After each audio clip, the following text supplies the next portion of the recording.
Welcome to Turning Inward. I am Rebecca Polvey, your co-host, and I'm here with Dr. Vivian Carrasco. This is the 5th episode of our summer 2015 season. We love that you are here with us and found us. Today, we will be having a conversation about freedom.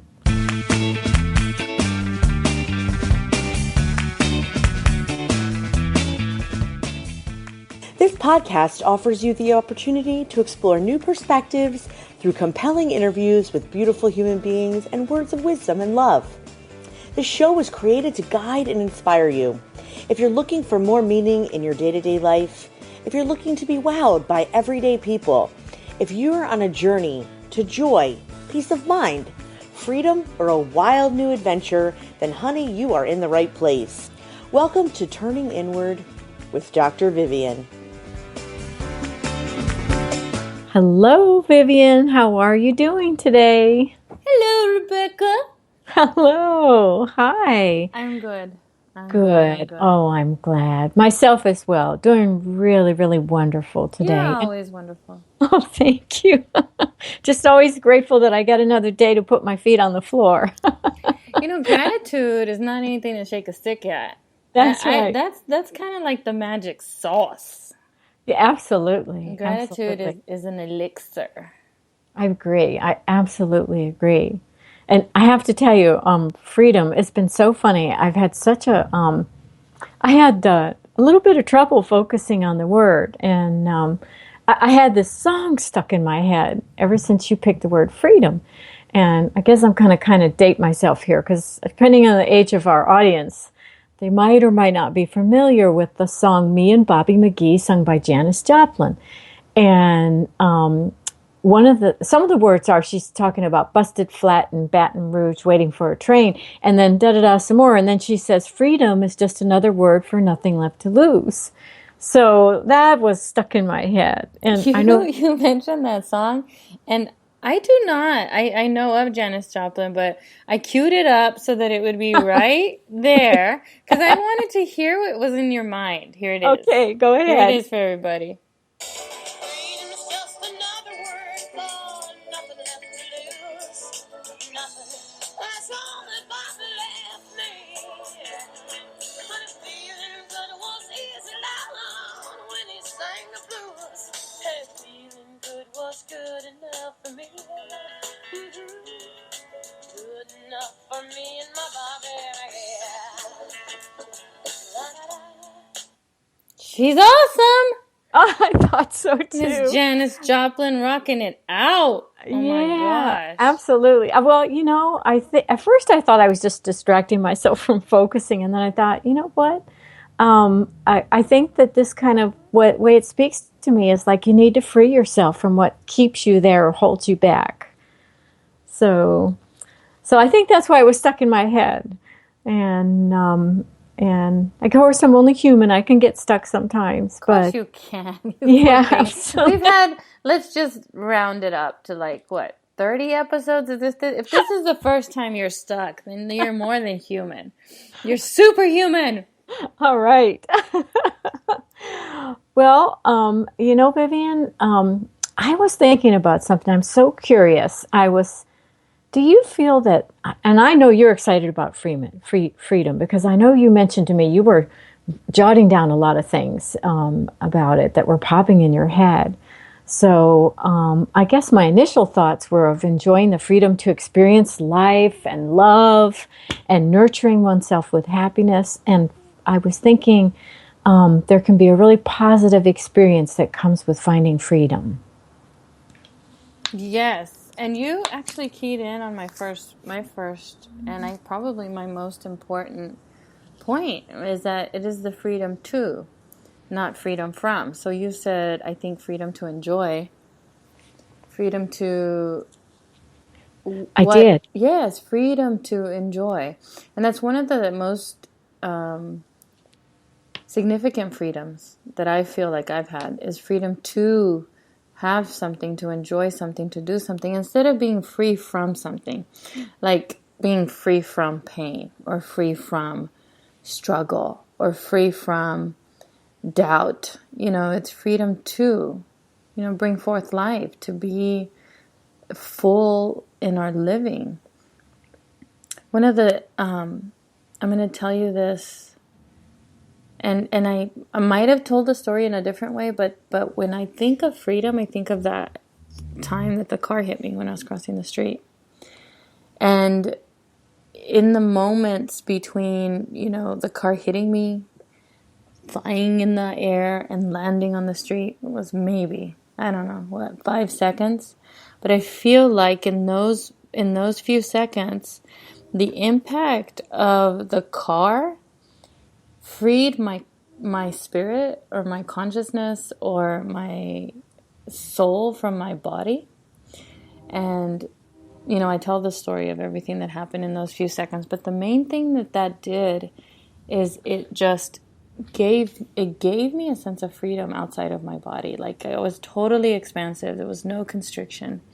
The first thing that happened is that dissolving of anything like heavy. And honestly, that was just whatever I was holding on to that I needed to either forgive myself for or forgive someone else for.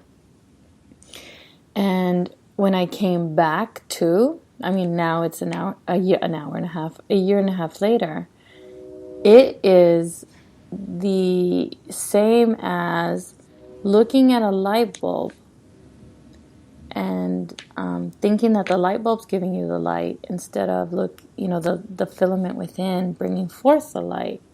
So it's that I no longer have this heaviness or this idea around the constriction that my body gives me personally, and I bring forth from within so much more now, and that gives me a ton of freedom. And I also, because of that experience, give myself the opportunity to die every night that I go to sleep and wake up brand new.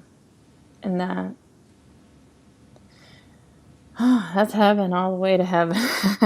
That's a different life than I lived before, I'll say that much. Oh, wow. Freedom to enjoy, to have, I guess, whenever you describe your accident, I know it was a scary experience, but I always hear, I can hear the love in your voice when you're talking about what came out of that experience. Sometimes I start the story with, I don't recommend being hit by a car. Yeah. But if you are, it's amazing. It's amazing. But, the other thing is that for me, I've always sort of waited for that moment when I was going to be grown up. Was it when I made my first, dollar at a job, when I had my first child, when I got, what is the one moment in my life that I'm like, I am now an adult? After this car accident, it was the complete transition, like a warrior, an Indian warrior used to do, from childhood to manhood. Like, they have a really, depending on the tribe, but they have really serious rituals that literally bring you, to death. Like, you surrender to death and then you come back to. That's what that car accident gave me. It gave me that journey, that sort of Joseph Campbell's hero's journey, to come back and now to be literally surrendered in faith and trust in God's hands. Like, I don't know that I worry anymore, Rebecca. So I do talk about it lovingly because it gave me something that I'd always been looking for. It gave me that sense of releasing whatever doubt I have and now being fully standing firmly in my own power and in my own self-responsibility, my own duty. I just can't explain in words the position I have when I face things now, and how different they are to before that time. But I'm a grown-up. I am fully functioning grown-up at this moment right now. Because I have the freedom to choose. I think that's what that gave me, like the freedom to choose, to make a choice. And that, well, we didn't talk about it on the podcast, but I had a very meaningful, deep experience at a retreat recently and consecrated that message to the, our Blessed Mother. And that's it in a nutshell. That love is a choice. I don't just believe that. I experience that. I live that. Oh, I really enjoy hearing about that, Vivian. And I have a question for you then. Do we need freedom, or how do we utilize freedom to move towards love? Interesting question. Interesting question. And the way that I'm going to answer that is in an experience that I had over the weekend. I was at a conference, and when you're at a conference, you have these interesting talks with people. and I just said that I had just, like last weekend, consecrated this message of love is a choice, and that it is my platform. And a gentleman sits down. We end up in a conversation, and his position, his firm belief, is that there is no choice. There is no choice. We have no free will.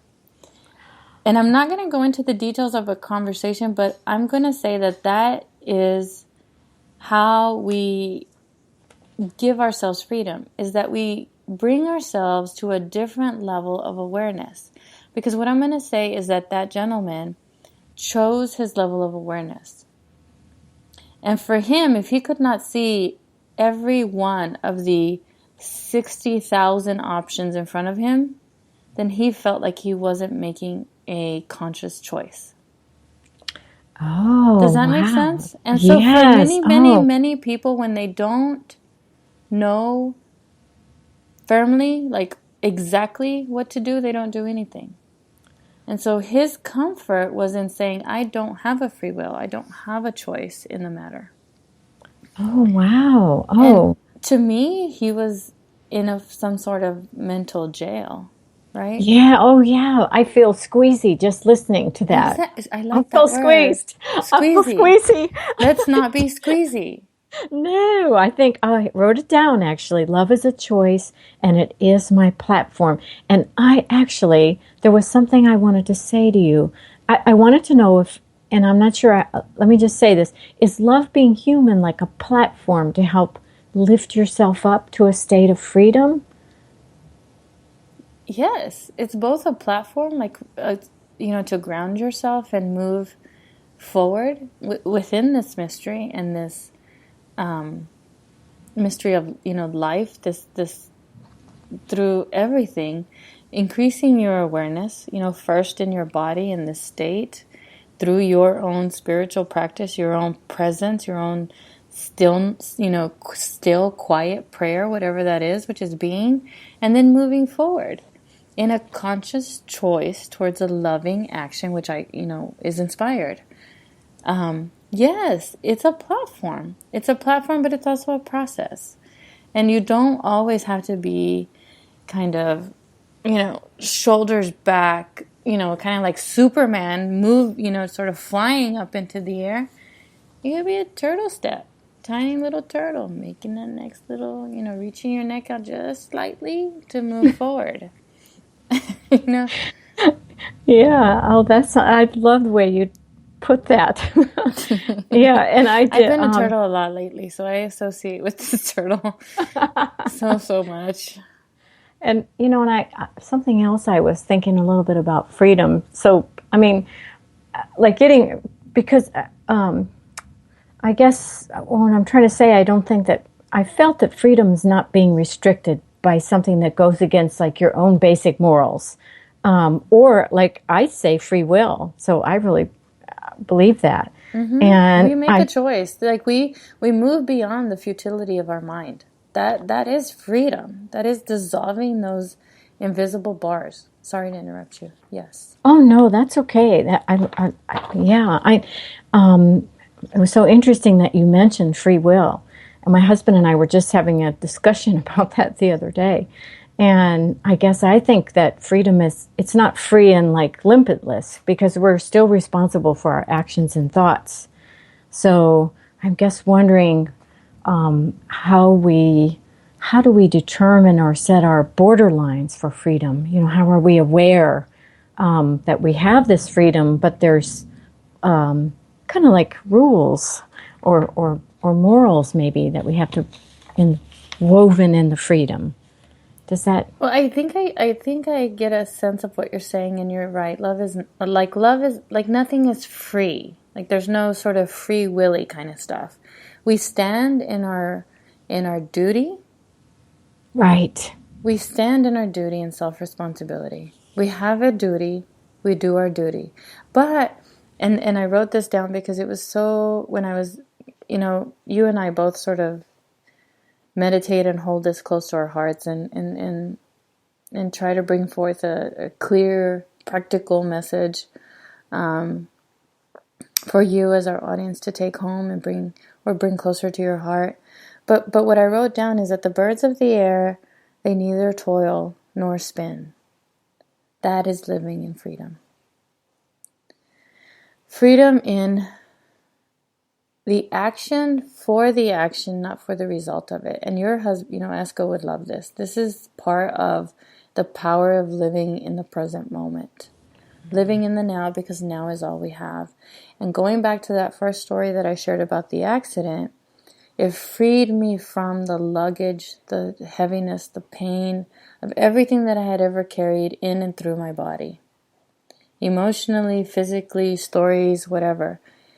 So that I live more fully, more vibrantly in this moment, right now. That's how we create those sort of boundaries. First, do your duty. Anytime you're moving towards love, you're never, ever harming anyone else. Because love is kind. Never harming yourself or anyone else. So compassionate, mindful, it's not freely willy-nilly kind of thing. I'm glad you said that. Yeah, I love what I wrote down, like standing in our duty. I like that, Vivian. That sounds very powerful. And the power of living in the present moment. And I think that's really important too, that we live in the present. I'm always afraid that if I'm dwelling on the past, whatever that might be, good or bad, that I might miss something in front of me, an opportunity for love or happiness or just some other new experience. So, and I think do you think it takes courage to move towards freedom? Definitely takes courage. That's the whole, is courage is sort of a synonym for love, isn't it? I think it is. To have heart? Yes, to take those steps. Don't you think it takes courage to take a look and take those steps? Yeah, to move, and also effort. Like, what is that one quote that doesn't come to mind? But you cast away fear. You cast it away, which means there's an action there. There's a movement of moving that fear away so that you can move in love. Move those things out of the way. That takes work. That takes awareness so that you can enjoy in this moment the love, the freedom, and the happiness that is always yours. Always yours. Always yours. And I hear the storm that's just come in, so that's interesting.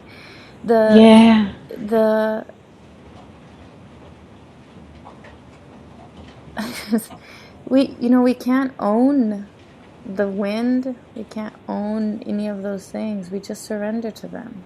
Like the storm right now. You surrender to the storm because it's not something that you can move away. And in the middle of that storm, you have that joy that we talk about. What is that? Are those the sirens? Yes, I'm not. The folks that are listening might not know, but I live in kind of a rural community, so everyone is all volunteer.